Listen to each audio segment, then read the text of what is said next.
Bienvenue dans ce lieu ordinaire dont Dieu nous visite pour nous révéler son cœur, pour nous révéler sa gloire, afin que nous soyons des serviteurs vivants qui manifestons son règne sur la terre. Comme nous le disons ici à Certé, connaître Dieu pour mieux le servir. Alléluia. Béni soit Dieu pour votre vie, pour ceux qui nous suivent en ce moment, soit en différé, soit en différé. Je veux prendre la peine de bénir Dieu encore ce matin. C'est une joie, c'est un privilège encore de partager la parole. Depuis quelques semaines, nous sommes en train de parler des enseignements de Jésus, relatés dans le livre de Matthieu 8. Nous sommes en train de parler des béatitudes de Jésus-Christ. Et nous avons dit que 8 choses qui doivent nous garder en ces temps de la fin. Parce que Jésus-Christ a donné un modèle, Jésus-Christ a donné un enseignement. Cet enseignement a pour but de pouvoir nous préparer à son avènement. Parce que bien aimé, la Bible dit qu'il est l'alpha, il est l'oméga. Il commence une chose, il achève. C'est pourquoi pour savoir si Dieu est dans ta barque, il faut te rassurer que est-ce que Dieu est au commencement. Lorsqu'il est en train de donner ce message, il est en train de préparer son église. Il n'était pas en train de parler aux païens. Il était en train de parler aux disciples. Et premièrement, il a dit, heureux les pauvres en esprit, car ils hériteront le royaume. Et lorsque nous avons étudié cela, nous avons dit que cela fait référence à la dépendance totale. On n'a pas parlé de pauvre, cela veut dire c'est pas une pauvreté matérielle, mais c'est une pauvreté spirituelle. Et nous avons un désir en nous de pouvoir le chercher, de pouvoir le rencontrer. Ce désir-là va nous amener à pouvoir rencontrer Dieu. C'est ce que nous avons dit. Il dit heureux les pauvres en esprit, car ils hériteront le royaume. Alléluia. Et la deuxième béatitude que nous avons vue, c'était heureux les affligés, car ils seront consolés. Alléluia. Et nous avons dit que les affligés représentent quoi? Les affligés représentent la repentance. Parce qu'aujourd'hui, dans l'église de Jésus-Christ, les gens ont ôté la repentance. Jésus-Christ était en train de donner un modèle que nous devons garder en ces temps de la fin. Aujourd'hui, les chrétiens vivent leur vie comme ils ont envie de vivre. Il n'y a plus cette notion de la repentance. Les gens mentent comme ils veulent, mais il n'y a plus cette conviction du péché. Et Jésus a dit heureux les affligés, parce que la repentance nous amène dans l'affliction. Le fait que lorsque tu as péché et que tu te répands, ton cœur est brisé à l'intérieur. Il dit heureux les affligés, car ils seront consolés. Et la troisième béatitude que nous avons vue, nous avons dit heureux les débonnaires, car ils hériteront la terre. Les débonnaires, on a dit que ça représente quoi, les débonnaires? On a parlé de l'importance de pouvoir être en contact, le fait de pouvoir servir les autres. C'est pourquoi nous avons dit que le pain sort de la terre. Lorsque tu méprises ton frère et ta soeur autour de toi, toute bénédiction qui vient de Dieu passe par un homme à travers les hommes. Toute bénédiction de Dieu ne vient jamais directement vers toi. La bénédiction de Dieu transite toujours vers les hommes, vers toi. Et Jésus-Christ est en train d'enseigner l'importance d'avoir de bonnes relations avec les autres. Dans le livre de Job 25, verset 8 que nous avons lu la dernière fois, on dit de la terre viendra le pain. Et le pain, vous savez que l'homme, toute chose a été faite de la terre. Parce que l'homme a été créé de la terre. Vous êtes d'accord avec moi? Dieu a pris la terre, il a façonné l'homme. Et en d'autres termes, si tu veux exceller dans la vie, tu dois développer une bonne relation avec les autres. Il dit heureux les débonnaires, car ils hériteront la terre. Ils hériteront la terre. Tout ce dont tu as besoin, toute bénédiction dont tu veux t'accaparer est détenue par une personne qui est une porte. Et si tu méprises, et nous avons dit que souvent, Dieu met des personnes autour de nous, mais lorsque nous méprisons ces personnes, souvent Dieu veut passer par cette personne pour te bénir. Mais lorsque tu as des combats, tu as des problèmes avec cette personne, ta bénédiction est bloquée. Parce que tout ce que Dieu veut faire, il passe par un homme. Alléluia. Et dimanche dernier, nous avons lu également heureux ceux qui ont faim et soif de la justice, car ils hériteront le royaume. Ceux qui ont faim et soif de la justice.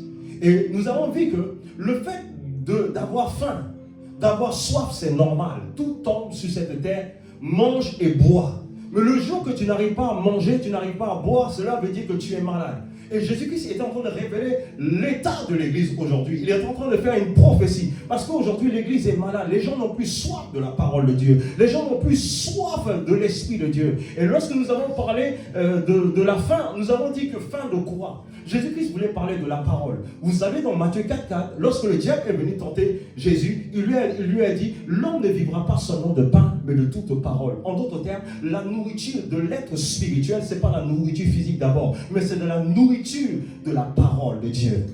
Et l'esprit, vous allez voir que Jésus a dit que ceux qui croiront, les fleuves d'eau vive couleront de son sein.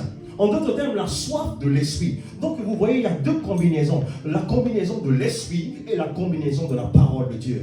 Ceux qui ont faim de la parole. Et la justice, c'est quelque chose qui est droit devant Dieu. C'est-à-dire que lorsque tu manifestes la parole de Dieu, lorsque tu marches selon les voies de Dieu, tu es en train de manifester la justice. Et la Bible dit quoi? Les sentiers des hommes justes seront verdoyants. Alléluia. Lorsque tu marches dans la justice, lorsque tu as soif de la parole de Dieu, lorsque tu as la soif de l'esprit, l'esprit va te conduire à bon port. Alléluia. Toujours dans cette même dynamique, nous allons parler d'une autre béatitude aujourd'hui, à savoir heureux les miséricordieux, car ils obtiendront miséricorde. Heureux les miséricordieux, car ils obtiendront miséricorde. Alléluia. C'est quoi la miséricorde?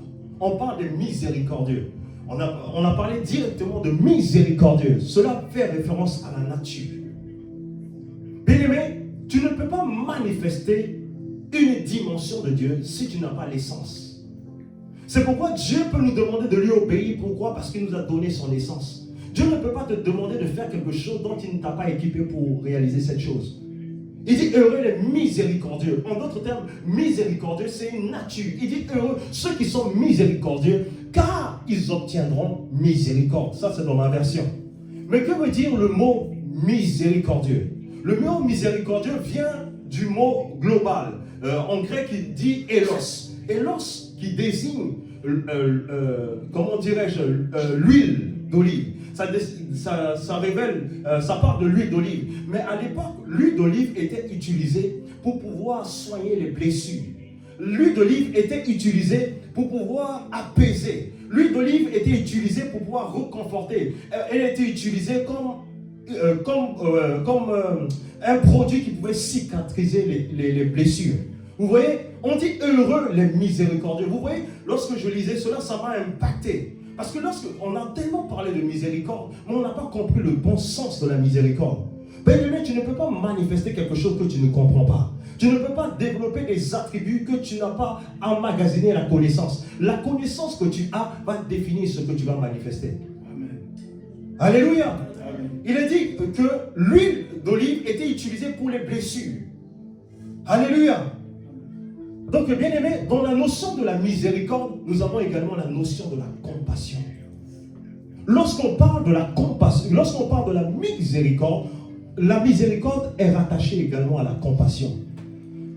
Alléluia. Amen. Lorsque vous comprenez cela, bien aimé, ce matin, je veux que tu prêtes attention. Parce que, bien aimé, tout le monde a besoin de la miséricorde de Dieu.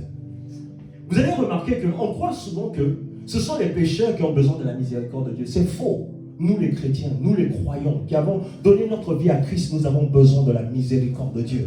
Parce que sans la miséricorde de Dieu, personne ne peut se tenir debout. Amen. Alléluia. Amen. La miséricorde de Dieu est révélée également par la compassion manifestée envers les personnes en détresse. C'est une compassion manifestée également vers les personnes en détresse. Le fait à chaque fois que lorsque tu vas voir quelqu'un en train de traverser une période difficile et lorsque tu es ému à l'intérieur de toi et tu as le désir de pouvoir aider cette personne, dis-toi que tu es en train de manifester la miséricorde. Amen. À chaque fois que tu es en train de développer un désir de pouvoir aider quelqu'un à sortir de sa situation compliquée, tu es en train de manifester la miséricorde de Dieu. Toujours dans Hébreux 5, toujours dans Matthieu 5, verset 7, la Bible dit heureux ceux qui ont le cœur compatissant. Dans la version parole vivante, on dit que heureux ceux qui ont un cœur compatissant, sensible à la misère d'autrui, car Dieu aura compassion d'eux. Alléluia. Amen. Dans cette version, cela illustre, et on parle d'un cœur compatissant. Un cœur compatissant, sensible à la misère d'autrui, car Dieu aura compassion d'eux. Et vous allez voir que Jésus-Christ va manifester cela. Dans Matthieu 20, versets 31 à 34. Vous allez voir cela. Matthieu 20, verset 31 à 34. La Bible dit que la foule les reprenait pour les faire taire. Mais ils criaient plus fort. Aie pitié de nous, Seigneur, fils de David. Jésus s'arrêta et les appela et dit, que voulez que je fasse? Ils lui dirent, Seigneur, que nos yeux s'ouvrent, émus de compassion. Émus de compassion. Vous savez pourquoi certaines personnes vous imposez les mains aux malades, les malades ne sont pas guéris? Parce que lorsque le monde des esprits check, on ne voit pas le facteur compassion. C'est la compassion qui est l'élément déclencheur du miraculeux. Là où il n'y a pas de compassion, il n'y a pas la puissance. La puissance opère avec la compassion. La Bible dit que Jésus est ému de compassion. Cela veut dire que Jésus-Christ a manifesté la miséricorde. Amen. Alléluia. C'était des lépreux, ils ont crié, aie pitié de nous. Ils étaient en détresse. Je vous ai dit que la compassion manifestait envers une personne en détresse. Ils étaient en détresse. Ils n'arrivaient pas à voir. Pendant longtemps, ils étaient aveugles. Et lorsqu'ils ont entendu parler de Jésus, ils ont crié, fils de David, aie pitié de nous. Et la Bible dit que Jésus-Christ est ému de compassion. La miséricorde, la compassion fait partie de la miséricorde. Et Jésus, ému de compassion, toucha leurs yeux, et aussitôt ils recouvraient la vue et le suivirent. Jésus n'a pas fait de longues prières. Vous savez pourquoi on fait beaucoup de longues prières? Parce qu'on n'a pas la compassion. Le jour que la compassion de Dieu est établie en toi, ta voix n'est plus ta voix, c'est la voix de Dieu qui opère à travers toi. Jésus n'a pas fait de longues prières. Si c'était nous, au nom de Jésus, on chasse la nécessité, on chasse. Ému de compassion, il a parlé. Alléluia. C'est pourquoi ce matin, je veux que tu prêtes attention. Je veux que tu ouvres ton cœur pour comprendre qu'est-ce que la miséricorde de Dieu et comment l'appliquer dans sa vie. Lorsque tu comprendras cela, bien aimé, il y a des prières que tu ne feras plus. Amen. Alléluia. La miséricorde également est traduite par la bonté de Dieu. Lorsqu'on parle de la miséricorde, on parle de la bonté de Dieu. Souvenez-vous, la Bible dit que les compassions de Dieu ne sont pas épuisées. On dit les bontés de l'Éternel ne sont pas épuisées, mais se renouvellent chaque matin. Alléluia. Lorsqu'on parle de la bonté de Dieu, cela ne révèle pas de nos capacités humaines. Bien-aimé, lorsque tu te qualifies en fonction de tes diplômes, en fonction de tes compétences, bien-aimé, tu ne peux pas opérer sous la miséricorde de Dieu. Lorsque tu viens avec tes titres, tu viens avec ta capacité, la capacité que tu as ne peut pas opérer avec la miséricorde de Dieu. La miséricorde de Dieu est quelque chose dont nous ne méritons pas. Et c'est la capacité de Dieu lui-même et qu'il nous la donne. Amen. Alléluia. Amen. Beaucoup d'entre nous aujourd'hui, nous sommes tellement remplis de nous-mêmes. Nous sommes tellement remplis des pensées qui ne viennent pas de Dieu. On croit qu'on est capable de tout, alors qu'on ne peut rien sans Dieu. Amen. Alléluia. Amen. Donc je disais que la miséricorde est comme la bonté ou une bonne volonté envers les misérables. Alléluia. Bien-aimé, dans la version Vie Nouvelle, toujours dans Matthieu 5, verset 7, dans la version Vie Nouvelle, on dit « Heureux ceux qui font preuve de bonté, car on aura de la bonté pour eux. » On dit « Heureux ceux qui font preuve de bonté, car on aura de la bonté pour eux. » Alléluia. Amen. Donc vous convenez avec moi que la miséricorde traite la compassion, traite la bonté envers les misérables. Et troisièmement, la miséricorde, c'est le fait de pardonner une personne qui mérite d'être punie. La miséricorde, le fait de pardonner une personne qui méritait d'être punie, c'est ça la miséricorde également. Lorsque Jésus-Christ était sur la croix, il a dit, Père, pardonne-leur, car ils ne savent pas ce qu'ils font. C'est ça la miséricorde. Lui, il était châtié, non pas par rapport à lui, parce qu'il n'a point connu de péché. Il n'a point connu de péché. Il est né sans péché. Il n'a point connu de péché. Mais les gens l'ont crucifié. Et il a dit, Père, pardonne-leur. Alors qu'il devait être jugé, il devait être puni. Il dit, Père, pardonne-leur. Ta capacité à manifester la miséricorde, c'est le fait, bien-aimé, de pouvoir pardonner quelqu'un qui n'est pas digne d'être pardonné. Lorsque vous comprenez cela va changer votre perception de la vie. Donc, en résumé, vous voyez qu'il y a deux dimensions. Par rapport à ces trois définitions que je suis en train de vous donner, vous voyez qu'il y a deux choses phares concernant la miséricorde. Il y a la notion du pardon et la notion de soulager la souffrance d'autrui et de faire du bien. Vous voyez, il y a deux notions que nous relevons. Le pardon, le fait de pouvoir soulager quelqu'un, le fait de pouvoir faire du bien à autrui, qui est dans la souffrance, de faire du bien. Vous voyez deux éléments majeurs dans la miséricorde. Maintenant, pour pouvoir étudier en profondeur la miséricorde, nous devons comprendre qui est l'auteur de la miséricorde.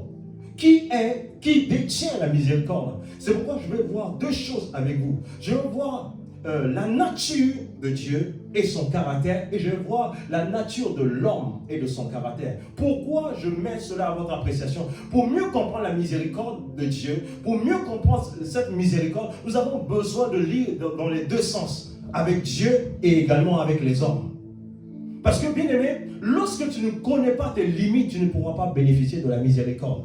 Donc, la première des choses que nous allons voir concernant le caractère de Dieu, nous allons voir que Dieu, il est amour. Dieu est défini. Dieu n'a pas l'amour, mais Dieu est amour. Il possède l'amour. Ce qui définit Dieu, c'est sa nature. La Bible dit dans 1 Jean 4, verset 8, « Celui qui n'aime pas n'a pas connu Dieu, car Dieu est amour. » Dieu est défini par l'amour. Lorsqu'on parle de Dieu en un mot, ce qui définit Dieu, c'est l'amour. L'amour est l'essence même de Dieu. Alléluia. L'amour est l'essence de Dieu. Pour mieux comprendre la miséricorde, il faut connaître le caractère de Dieu. On voit que Dieu, il est amour. Et ensuite, lorsqu'on creuse également dans la parole, nous allons voir que Dieu manifeste ce trait. La miséricorde est une manifestation du trait de caractère de Dieu. La miséricorde est une manifestation du trait du caractère de Dieu. Vu qu'il est amour, parce que l'amour, c'est ce qui définit Dieu. Et dans l'amour, il y a plusieurs tranches. Dans l'amour, il y a pas mal de choses qui entrent en jeu. Mais ici, il nous dit que Dieu est amour. Et vous allez voir le caractère de Dieu dans Psaume 145, verset 8 à 10. Psaume 145, verset 8 à 10, il dit « L'Éternel est miséricordieux, compatissant. » On dit, l'Éternel est miséricordieux. Premièrement, il est compatissant, lent à la colère et plein de bonté. C'est le caractère qui manifeste. La Bible dit, il est miséricordieux, il est compatissant, il est lent à la colère et plein de bonté. Verset 9. L'Éternel est bon envers tous et ses compassions s'étendent sur toutes les œuvres, toutes ses œuvres. Et toutes ses œuvres te loueront, ô Éternel, et tes fidèles te béniront. Vous voyez ce qui est manifesté ici. De l'amour de Dieu se dégage la miséricorde de Dieu. La Bible dit qu'il est miséricordieux, compatissant, lent à la colère et rempli de bonté. Alléluia. Donc premièrement, nous voyons la nature de Dieu. Dieu, il est amour et il manifeste la compassion ou également la miséricorde. Ça, c'est ce qui définit Dieu. La nature de Dieu et le caractère de Dieu. Nous allons voir également que la nature de l'homme. Bien aimé, lorsque vous comprenez la nature de l'homme, automatiquement, vous allez comprendre que nous avons besoin de la miséricorde. Que tu sois chrétien ou païen, tout le monde a besoin de la miséricorde. Imaginez-vous, celui qu'on appelle l'homme selon le cœur de Dieu. David, on l'a appelé l'homme selon le cœur de Dieu. Celui qui touchait le cœur de Dieu. Mais bien aimé, vous allez voir plus tard qu'il va tomber dans l'adultère. Il va prendre la femme de quelqu'un. Celui qui était qualifié de l'homme selon le cœur de Dieu. Mais qui va aller prendre la femme de quelqu'un. Et ensuite, il va tuer cet homme. Et plus tard, le prophète Nathan va venir vers lui. Il va dire, ce que tu as fait n'est pas correct. Et automatiquement, la première des choses, il va commencer à lister ce qui révèle de la nature de l'homme. Dans Psaume 51, à partir du verset 1 à 5, il dit au chef des chantres, Psaume de David, lorsque Nathan le prophète vint à lui, après que David fut allé vers Bathsheba, ô Dieu, aie pitié de moi dans ta bonté, selon ta grande miséricorde. Il dit quoi? Selon ta grande miséricorde, efface mes transgressions. Lave-moi complètement de mon iniquité et purifie-moi de mon péché. Car je reconnais mes transgressions. Alléluia. Il dit, car je reconnais mes transgressions et mon péché constamment devant moi. Verset 4. Il dit, j'ai péché contre toi et j'ai fait ce qui est mal à tes yeux, en sorte que tu seras juste dans tes sentences, sans reproche dans ton jugement. Et il va dire quelque chose qui révèle de la nature de l'homme. L'homme adamique. Quelque chose qui révèle de cette nature. Il dit, je suis né dans l'iniquité. Je suis né dans l'iniquité. Et ma mère m'a conçu dans le péché. Quelle est la différence entre l'iniquité et le péché? L'iniquité, c'est la violation volontaire de la loi de Dieu. Et c'est quelque chose qui est devenu une seconde nature. Quelque chose qui s'est perpétué sur des générations. Le péché veut dire manquer le but également. Quelque chose qui est contraire, c'est la désobéissance en d'autres termes. Il dit, on m'a conçu dans l'iniquité. Il veut dire, sur des générations, de la lignée duquel je suis sorti. Alléluia. De la lignée duquel je suis sorti, je suis né dans l'iniquité. Vous voyez, il n'a pas parlé d'abord de sa mère. Il n'a pas parlé d'abord de sa mère. Il a parlé d'abord. Il a parlé d'abord de l'iniquité. Il dit, je suis né dans l'iniquité. Ça dit que sur des générations, j'ai hérité le péché. Et maintenant, il va mettre le point sur le péché de sa mère. Elle m'a conçu dans l'iniquité, dans le péché. Cela veut dire, aussi longtemps que nous avons cette nature, aussi longtemps que nous avons la nature humaine en nous, pourquoi lorsque nous sommes nés de nouveau, nous ne partons pas directement au ciel? Nous sommes sur la terre. Un jour, nous mourrons, nous allons mourir. Parce que le corps qui meurt là, ce n'était pas le plan de Dieu, mais c'est le péché qui a fait en sorte que nous sommes devenus mortels. Vous êtes d'accord avec moi? Donc à un moment de la vie, un jour tu feras des erreurs. À un moment donné dans la vie, tu feras des erreurs. Lorsque tu comprends ta nature, bien-aimé, la nature qui opère, mais gloire soit en Dieu en Jésus, lorsque nous avons cru, Jésus-Christ nous a donné sa nature, mais la Bible dit que nous sommes dans le corps qui est livré à la mort. Un jour, nous allons faire des erreurs. Et c'est pourquoi, que tu sois païen, que tu sois croyant, nous avons besoin de la miséricorde de Dieu. Amen. Alléluia. Amen. Il a mis le point sur quelque chose de très fort. Il dit, j'ai été conçu dans l'iniquité. L'iniquité, ça ne date pas de sa mère, c'est depuis des générations. C'est le mal qui a été perpétué. Je vous donne un exemple. De façon concrète, c'est quoi l'iniquité? Je donne un exemple. Un père, par exemple, qui était dans la sorcellerie depuis longtemps et qui a transmis cette sorcellerie, cette méchanceté de génération en génération. Et toi, peut-être, tu viens à la 10e, à la 20e génération. Naturellement, l'iniquité qui a perduré, cette iniquité qui a perduré commence à influencer ta vie. Cette iniquité commence à dominer ta vie. Pourquoi? Parce que l'iniquité doit être brisée par quelque chose, non pas par les prières, mais par le système, par le sang de Jésus. Alléluia. Maintenant, le péché peut être lié par rapport à ta désobéissance, par rapport à une règle qui n'est pas conforme à Dieu. Vous voyez la différence? L'iniquité, c'est quelque chose qui a duré dans le temps. Alléluia. Dans Jérémie 17, verset 9, il dit, le cœur est tortueux par-dessus tout. Jérémie 17, verset 9, il dit, le cœur est tortueux par-dessus tout. Et il est méchant. Qui peut le connaître? Moi, l'Éternel, j'éprouve le cœur et je sonde les reins pour rendre à chacun selon ses voies, selon le fruit de ses œuvres. Alléluia. Le cœur de l'homme est mauvais. Bien-aimé, si même étant en Christ, si tu ne laisses pas le Saint-Esprit transformer ta vie, tu vas voir, il y a la jalousie qui va se manifester. Tu vois quelqu'un a une promotion, tu sens à l'intérieur de toi des voix. Ah, tu vois, cette personne, elle est promue. Mais tu vois, toi, tu es encore en arrière. Tu n'as pas prié pour avoir ce genre de pensée. Mais la Bible dit que le cœur de l'homme est méchant. Et si tu ne comprends pas les œuvres de l'esprit, tu vas laisser cela grandir en toi. Et c'est pourquoi beaucoup de frères et sœurs dans l'église sont jaloux des uns et des autres. Pourquoi? Parce que vous n'avez pas laissé l'Esprit de Dieu prendre le contrôle. Parce que le cœur de l'homme naturellement est mauvais. Tu dois décider, crier à Dieu pour dire, Seigneur, ne laisse pas mon cœur être méchant. Même lorsque la jalousie est venue, tu dis, Seigneur, j'ai ressenti de la jalousie. Ne laisse pas la jalousie pénétrer mon cœur. Parce que le cœur de l'homme est méchant par-dessus tout. Bien-aimés, un jour, nous allons faire des erreurs. Mais ce qui va nous délivrer de nos erreurs, c'est la miséricorde. Alléluia. Le cœur de l'homme est méchant. Souvent même, quelqu'un t'a fait du bien, mais subitement tu as des pensées bizarres vis-à-vis de cette personne. Ce n'est pas de ta faute. C'est le péché qui est cloué dans le corps. Le péché qui est cloué dans le corps.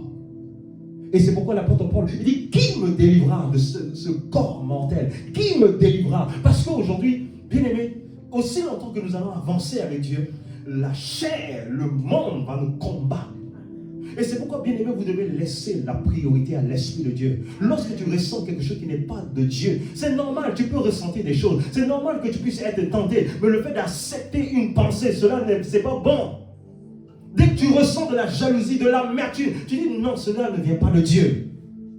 Amen. Et tant que tu ne travailles pas cela, cela ne deviendra pas une seconde nature pour toi. Lorsque tu vois quelqu'un, par exemple, opérer dans un domaine, la personne a du succès. Cela ne veut pas dire que toi également tu vas opérer dans le même domaine. Apprends à célébrer. Parce que la jalousie peut naître en toi pour dire que ce qu'il fait, toi aussi tu peux le faire. Cette voix-là ne vient pas de Dieu. C'est l'homme, le cœur de l'homme est méchant. Pourquoi je mets ces deux choses en face? La nature de Dieu, le caractère de Dieu et le cœur de l'homme. Parce que si nous ne mettons pas ces deux ensemble, nous ne pouvons pas comprendre ce que c'est que la miséricorde de Dieu. Bien-aimés, il y a une chose que nous devons demander plus que tout, la miséricorde de Dieu. Seigneur, je fais cela par ta miséricorde.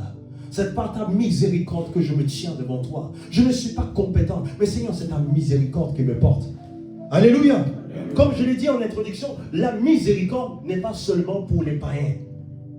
La miséricorde, c'est pour nous également qui sommes chrétiens, nés de nouveau, qui avons reçu Jésus-Christ. Nous avons besoin, tous les jours de notre vie, nous avons besoin de la miséricorde de Dieu. Alléluia. Laissez-moi vous dire, si la miséricorde arrête d'opérer dans ta vie, le jugement commence à s'abattre sur ta vie. La Bible dit dans Jacques 2, verset 15, la miséricorde triomphe du jugement. Là où il n'y a pas de miséricorde, le jugement est prononcé directement.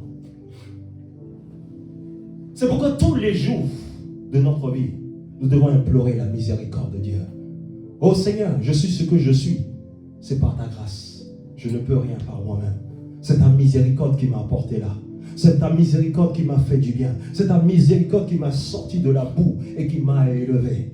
Bien-aimé, lorsque tu comprends la notion de la miséricorde, bien-aimé, la fierté commence à mourir dans ta vie. L'orgueil commence à tomber. Parce que tu sais que ce que tu es, ce que tu as, vient de Dieu. Amen. Alléluia. Amen. Bien-aimé, vous avez compris le cœur de l'homme. Même si tu as le Saint-Esprit, tu auras des penchants bizarres. Le Saint-Esprit est là pour canaliser notre vie. Souvent, on a des pensées qui ne sont pas de Dieu. Mais lorsque tu es sincère, David était sincère. C'est ça la force de David. Il venait devant Dieu. Il scindait son cœur. Oh Seigneur, j'ai péché contre toi. Le cœur de l'homme est méchant. Vous croyez que beaucoup de personnes aujourd'hui qui sont devenues des faux ont désiré être des faux au départ? Non. Ces personnes n'ont pas désiré d'être faux au départ. Mais elles ont laissé des graines dans leur cœur. Et ces graines les ont rattrapées devant. Lorsque tu identifies la méchanceté, tu dois détruire la méchanceté. Tu dois ôter la méchanceté de ta vie. Parce que si tu n'ôtes pas la méchanceté va grandir. Et cette méchanceté va te détruire plus tard. Vous croyez, vous regardez naturellement, même un bébé, tu lui donnes le sein. Il crie dans tes oreilles pendant longtemps, tu lui donnes le sein. Dès qu'il finit de téter, il s'en fout de toi. Qui lui a appris de ne pas être reconnaissant? Vous voyez, le cœur de l'homme est méchant dès le bas âge. Vous croyez que les voleurs qui sont devenus voleurs du jour au lendemain, c'est faux. Ils ne sont pas devenus voleurs du jour au lendemain.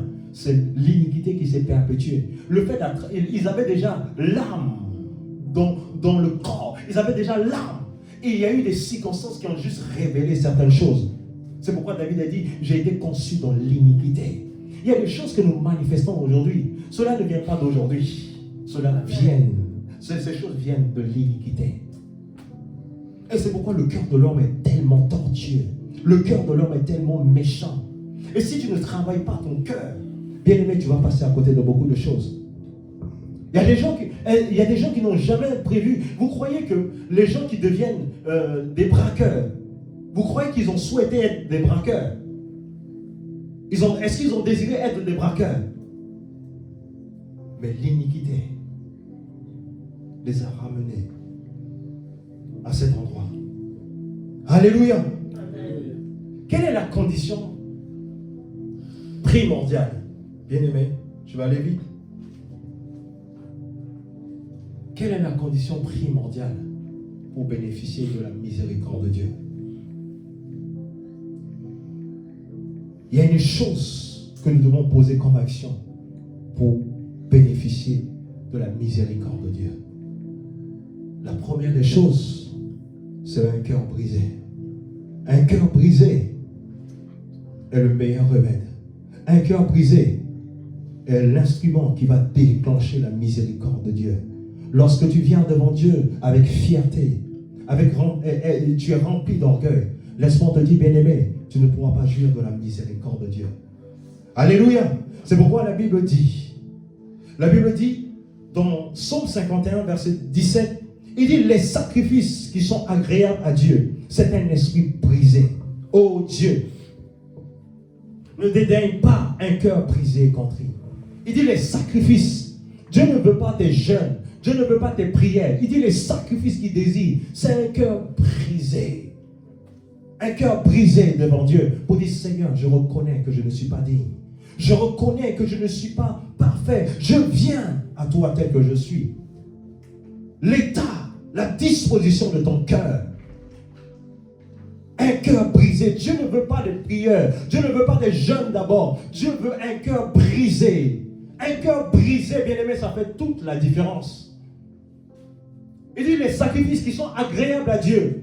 Ça veut dire que beaucoup de personnes offrent des sacrifices à Dieu. Beaucoup de gens pensent corrompre Dieu avec l'argent l'argent qu'il donne. Beaucoup de personnes croient qu'en jeûnant, en priant, vous allez acheter Dieu. La Bible dit ici que le sacrifice auquel il prend plaisir, c'est un esprit brisé. Tu veux bénéficier, tu veux déclencher la miséricorde de Dieu dans ta vie, apprends à développer un cœur brisé. Un cœur brisé, c'est un cœur qui s'abandonne totalement. Un cœur brisé qui reconnaît que sans Dieu, il n'y a rien. Un cœur brisé, c'est celui, quels que soient tes exploits dans la vie, tu dis non, ne mettez pas la caméra sur moi, mettez la caméra sur Jésus. Amen. Alléluia. Dans Psaume 34, verset 18, il dit, l'Éternel est près de ceux qui ont le cœur brisé.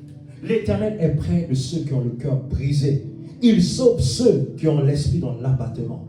Bien aimé, ça c'est quelque chose de primordial pour pouvoir déclencher la miséricorde de Dieu. Bien aimé, aussi longtemps que tu seras fier ou tu seras fier de tes accomplissements, tu ne pourras pas bénéficier de la miséricorde de Dieu. Tu dois crier à Dieu avec tes faiblesses. Reconnaître que sans lui tu es perdu. Seigneur, mon cœur est brisé devant toi. Je reconnais ma petitesse. Je reconnais mon insignifiance devant toi. Seigneur Jésus, à qui irai-je? C'est toi qui as les paroles de la vie. C'est toi qui as les paroles qui peuvent sauver ma vie. Tu as les paroles qui peuvent changer ma destinée. Ce matin, je crie à toi. Un cœur brisé. Dieu, lorsque tu as un cœur brisé, c'est en ce moment-là que la miséricorde de Dieu commence à opérer dans ta vie. Vous croyez qu'on devient grand par les compétences? C'est faux.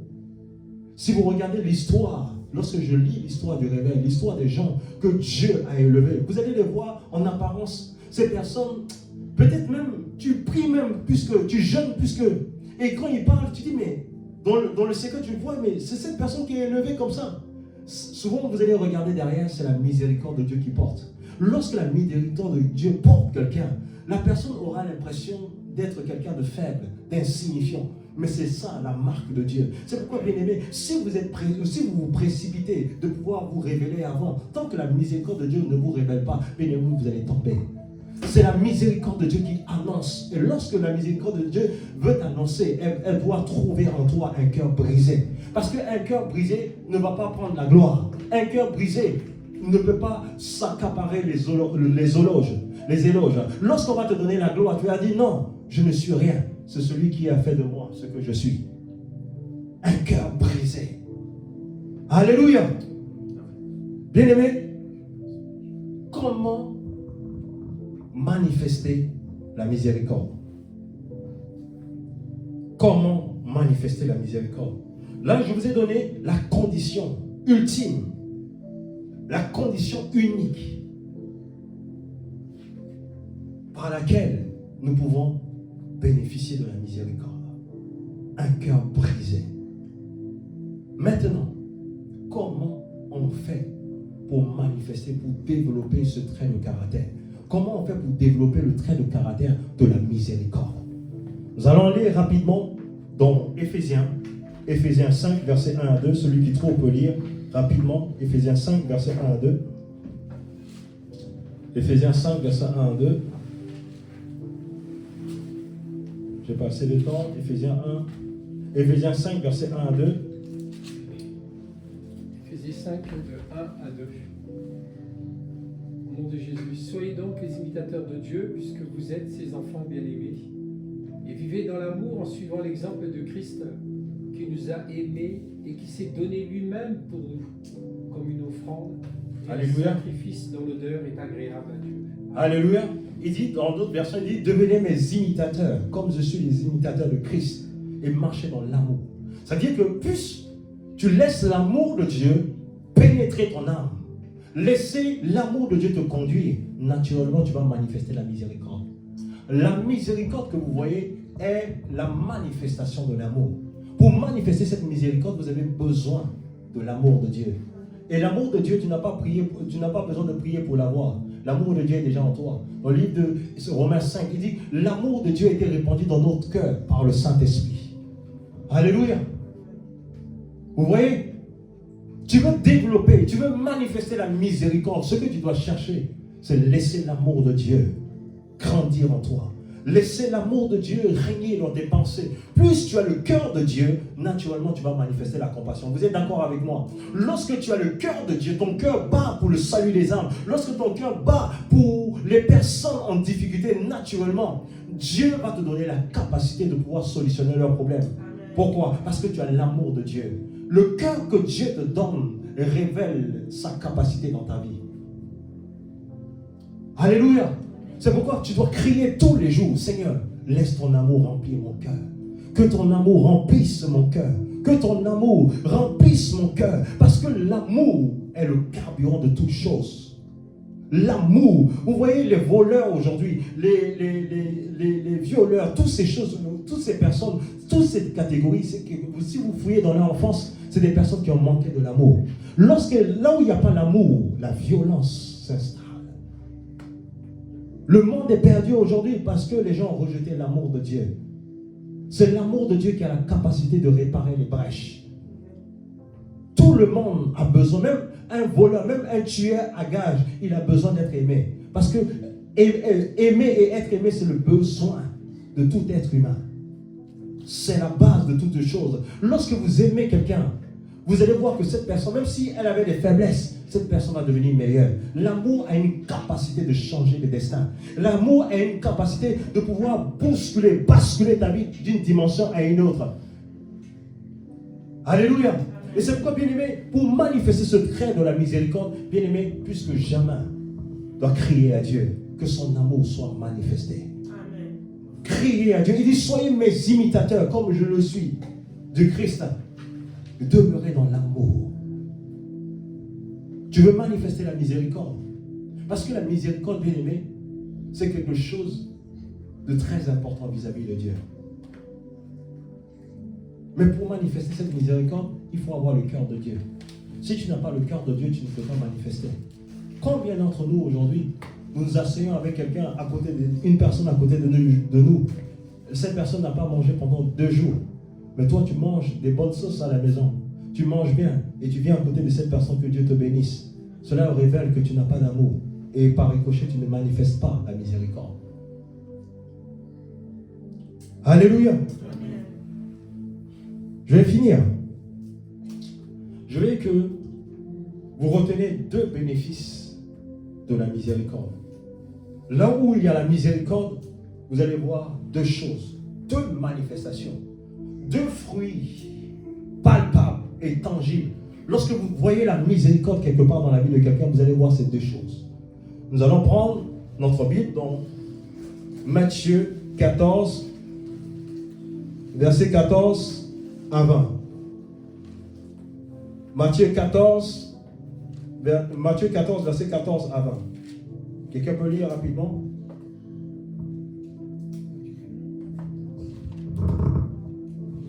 Matthieu 14, verset 14 à 20.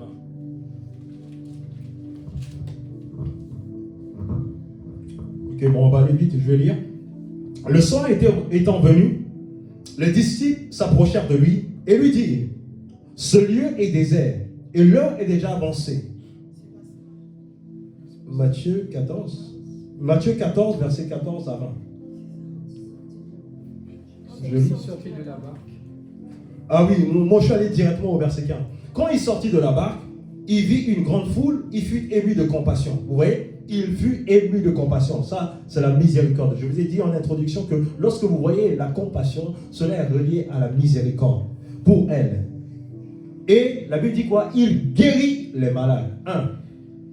Le soir étant venu, les disciples s'approchèrent de lui et dirent: ce lieu est désert et l'heure est déjà avancée. Renvoie la foule afin qu'elle aille dans les villages pour s'acheter des vivres. Matthieu 14, verset 16. Jésus leur répondit: ils n'ont pas besoin de s'en aller. Donnez-leur vous-même à manger. Verset 17. Il leur dit: nous n'avons ici que 5 pains et 2 poissons. Verset 18. Il leur dit: apportez-les-moi. Verset 19. Il les fait asseoir la foule sur l'herbe. Il prit 5 pains et les 2 poissons, et levant les yeux vers le ciel, il rendit grâce, puis il remplit les pains et les donna aux disciples qui les distribuèrent à la foule. Verset 20. Tous mangèrent et furent rassasiés, et l'on emporta 12 paniers pleins de morceaux qui restaient. Il y a 2 choses que nous voyons. La première des choses, la première des choses, c'est la guérison. La deuxième des choses, la provision. Il a donné à manger. Ce que vous devez garder en tête, les 2 bénéfices. Lorsque tu manifestes la miséricorde, il y aura la guérison. Souvent, tu n'auras pas besoin d'imposer les mains aux gens. Le fait de t'intéresser à quelqu'un, lorsque la personne va commencer à t'expliquer ses problèmes, naturellement, cette personne sera guérie. Et la provision. Alléluia. Lorsque tu manifestes la miséricorde, voici ces bénéfices qui vont se manifester dans ta vie. Alléluia. Je vais finir avec ce dernier verset avec lequel nous allons prier. Je l'ai dit tout à l'heure, dans Jacques 2, verset 13, je crois. Car le jugement est sans miséricorde pour celui qui n'a pas fait de miséricorde. La miséricorde triomphe du jugement. Alléluia. Ce matin, je veux que tu puisses te tenir debout. Tu vas élever la voix, tu vas crier à Dieu. Tu vas demander au Seigneur ce matin: Seigneur, que ta miséricorde parle sur ma vie. Que ta miséricorde parle sur mon foyer. Que ta miséricorde parle sur mes entreprises. Que ta miséricorde parle sur ma vie personnelle. Crie à Dieu ce matin de tout ton cœur. Crie à lui ce matin. Crie à lui, crie à lui. Crie à lui ce matin. Demande-lui. Demande que sa miséricorde puisse parler. Ce matin, je demande que ta miséricorde puisse parler dans ma vie.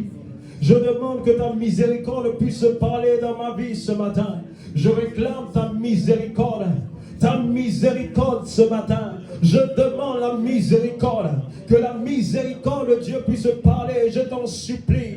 Là où j'ai cru être fier, je demande ta miséricorde. Je demande ta miséricorde, Papa Yahvé. Je demande ta miséricorde. Laisse parler ta miséricorde ce matin. Laisse parler ta miséricorde. Seigneur Jésus, je viens devant toi. Je ne suis pas digne, je ne suis pas capable, mais je demande ta miséricorde. Laisse parler ta miséricorde sur ma vie. La Bible dit que ta miséricorde durera toujours. Ta miséricorde durera toujours. Oh, je crie que la miséricorde de Dieu.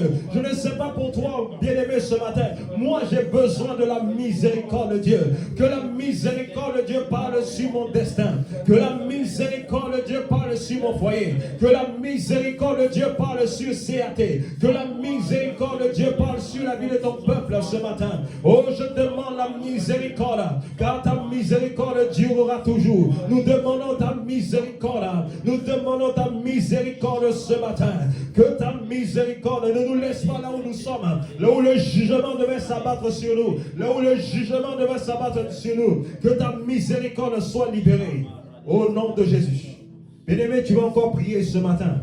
Tu vas déclarer que tout jugement qui devait s'abattre sur ta vie, sur ton destin, sur ta destinée, en ce temps de la fin, en ce dernier mois de l'année, la Bible dit que la miséricorde triomphe du jugement. Quels que soient les jugements, que les jugements de mort, les jugements de destruction, que l'ennemi a arrêté depuis l'enfer. La Bible dit ce matin, alors que Dieu nous a enseigné la miséricorde, peut-être si tu n'avais pas compris la miséricorde de Dieu, tu allais rester dans ta fierté, tu allais rester dans ton orgueil, et l'ennemi allait avoir le dessus sur toi. Mais ce matin, le Seigneur a permis que tu puisses comprendre la miséricorde, de te repentir véritablement, afin que le jugement ne puisse pas s'exercer sur toi. C'est pourquoi tu vas élever la voix, que tout jugement qui s'était élevé contre toi en cette fin d'année, en ces temps de la fin, que ces jugements soient avortés, que la miséricorde de Dieu parle en ta faveur. Élève ta voix et commence à déclarer, élève ta voix et commence à confesser, dans le nom puissant de Jésus. Je déclare dans le nom puissant de Jésus-Christ, Seigneur, tout jugement qui devait s'abattre sur mon destin à cause de mes manquements, à cause de mes faiblesses, à cause de mes péchés, mais ce matin je demande ta miséricorde. Ce matin je demande ta miséricorde. La Bible dit que la miséricorde de Dieu nous fait triompher du péché. La miséricorde de Dieu nous fait triompher du péché. Ce matin nous demandons ta miséricorde. Ce matin fais parler ta miséricorde sur nos destins, sur nos familles. Ce matin nous demandons ta miséricorde. La miséricorde, que la miséricorde de Dieu. Bien-aimé, ne crois pas que tu es arrivé, ne crois pas que tu es capable de pouvoir relever les défis de la vie.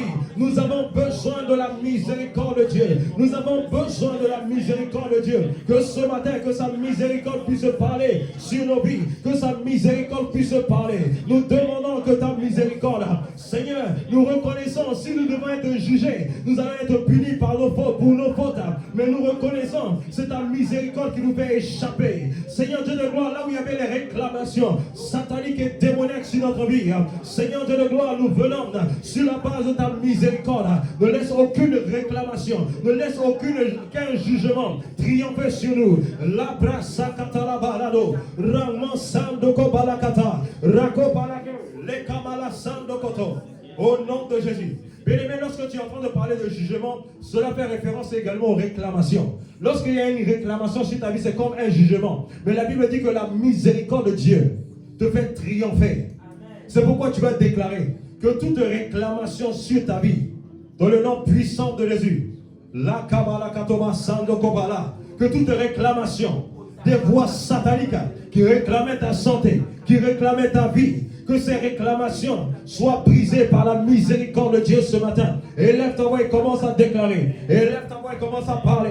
Que tout jugement, que toute réclamation libérée sur ta vie pour te détruire, pour te décimer, ce matin, nous libérons l'onction de Dieu. Nous libérons la miséricorde de Dieu.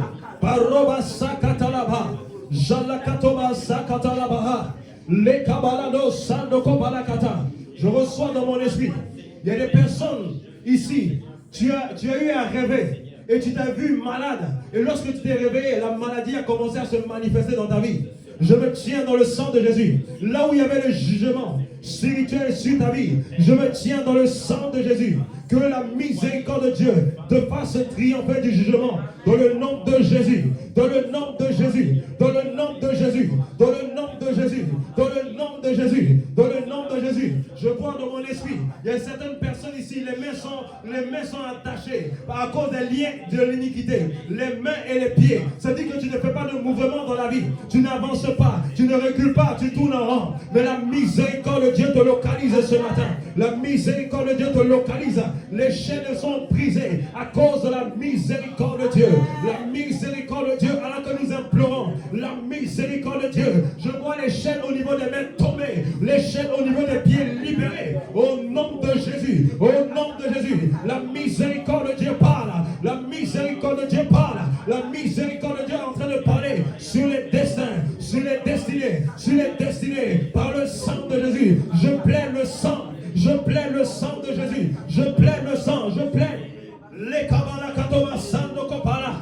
Les parosa kapalakato. Jalabranda kabalakato. Les parosando koto. Il y a une personne ici. À chaque saison de ta vie, à chaque phase décisive de ta vie, tu entends toujours des voix. Il y a des voix qui te disent, tu ne pourras pas y arriver. Et dès que tu entends cette voix, elle est secrète. C'est entre toi et elle. À chaque fois que tu veux avancer, tu entends toujours cette voix. Toi aussi, tu peux y arriver. Je me tiens dans le sang de l'alliance éternelle ce matin. Que la voix du sang fasse taire à jamais cette voix. Au nom puissant de Jésus, je commande maintenant, dans le nom puissant de Jésus, que les voix sataniques, que les voix démoniaques qui t'avaient enveloppé te lâchent au nom de Jésus.